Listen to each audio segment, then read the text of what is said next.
ਮਾਰ ਖੜੀ ਲਿਖਦੇ ਨੇ ਉਹ ਬਹੁਤ ਖੁਸ਼ੀ ਹੈ ਗਮੀ ਬਰਾਬਰ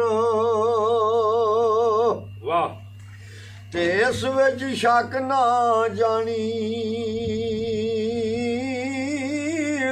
ਉਹ ਸੁੱਕ ਜਾਂਦੇ ਉਹ ਰੁੱਖ ਮੁਹੰਮਦ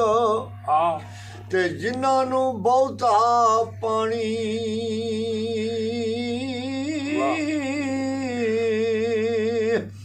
ਤੇ ਸੋਹਣ ਬਲਾ ਜੋ ਦਰਦੋਂ ਭਰਿਆ ਵਾਹ ਤੇ ਬਿਨ ਦਰਦੋਂ ਕੁਝ ਨਹੀਂ ਨੜਾ ਕਮਾਦਾ ਫਰਕ ਰੋਦਾ ਵਾਹ ਉਹ ਕਿਆ ਕਾਨੇ ਕਿਆ ਕਾਈ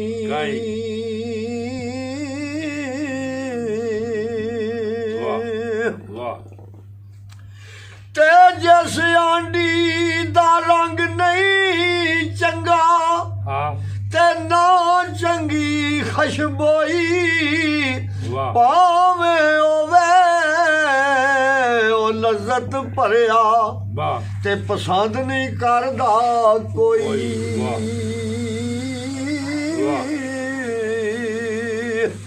ਤੇ ਜਿਸ ਹਾਂਡੀ ਨੂੰ ਗਰਮ ਮਸਾਲੇ ਤੇ ਖੁਸ਼ਬੂ ਰੰਗ ਵਹਾਵੇ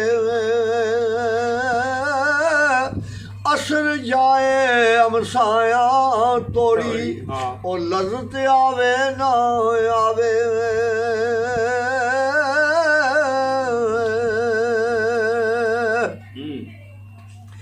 ਤੇ ਵਗੀ ਵਾਗ ਲਾਬਾ ਵਾਲੀ ਉਹ ਫੁੱਲੇ ਨੇ ਅੱਕ ਤੂਰੇ ਸ਼ੇਰਾਂ ਧੌਣਾ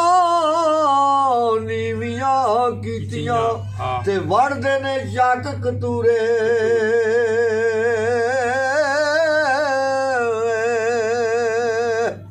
ਤੇ ਜੈਸੇ ਭਾਂਡੇ ਤੈਸੇ ਹੀ ਵਾਜ਼ੇ ਉਹ ਕਿਆ ਨੀਵੇਂ ਕਿਆ ਉੱਚੇ